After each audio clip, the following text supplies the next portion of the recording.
how do you know the right time? I know there's no right time, but at what point do you, for yourself, decide, okay, now I'm going to get this thing upgraded in my lifestyle, so I'm now no longer going to cook, I'm going to do X, Y, Z, or I'm not going to clean, I'm going to do...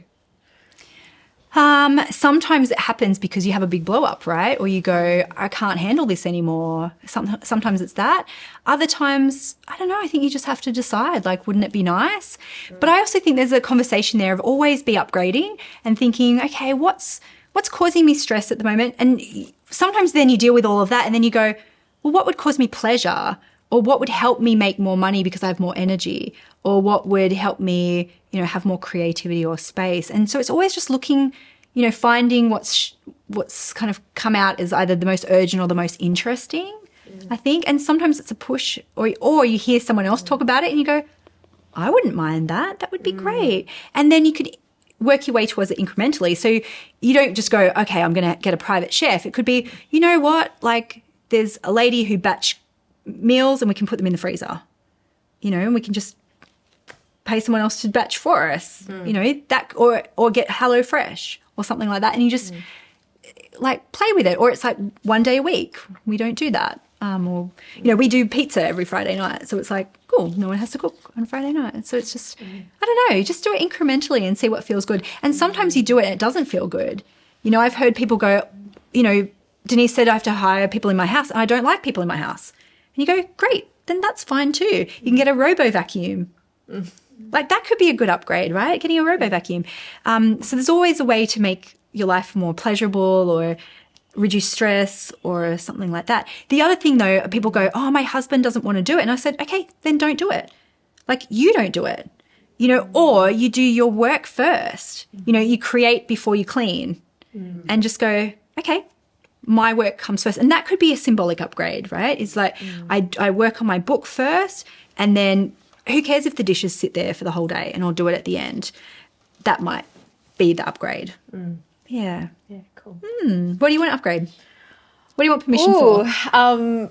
So since boot camp, I've totally upgraded my lifestyle, but we also bought the apartment next door to us and have renovated the entire thing, which has taken a year and literally just finished like this week or just finishing touches. But I'm like, oh my God, I can create this space. But like now I've got to this point where, and what I realized from when we were having the conversation later was I don't have any context for why I would go and do that next bit of course or get to the next income level, because I'm like, oh my gosh, we've gotten this upgrade, like, and that's it. Like, it's like I've finished that phase, we've gotten it, and I haven't created the next thing. What's the next thing? Yeah. There's the next thing.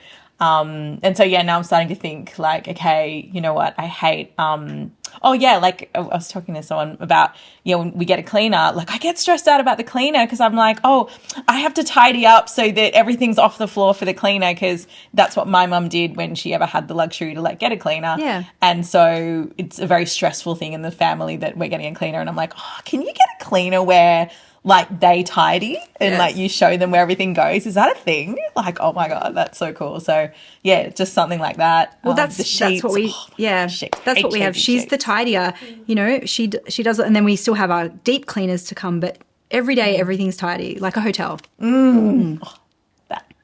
It's really good. And then I go, where do I find these people? Well, there's lots of people like that who do similar roles. Like, our Lady Candice, like she worked in a hospital and, that's kind of the role my mum had. But like, you can't take time off to go get your kid sick from work, and so we're like, do your hours, you need the time off, go for it.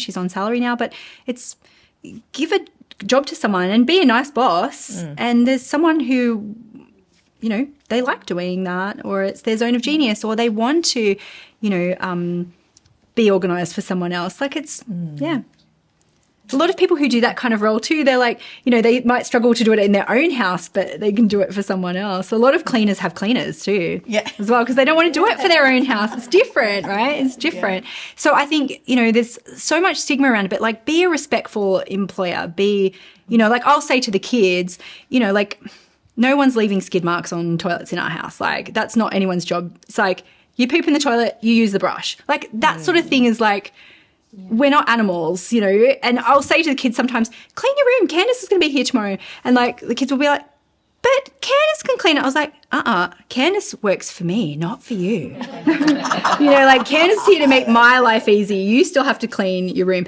But I find a lot of those things, they're invisible to kids anyway. Because people will go, well, what will my kids think if I don't clean? I'm like, but do they watch you clean? Do they watch you do the laundry? They don't notice. They're not thanking you every day for the invisible work that you do. But the thing that I love not having to go to the post office, not having to like go and do the shopping, not doing those little errands that are annoying. Like there's a button. Yeah, like a button's fallen off. Can someone sew it on? You know, it's all of those things where it's so wonderful having somebody to just take care of things and to be responsible for things and not have the resentment around it. So we outsource everything. We've got a dog walker.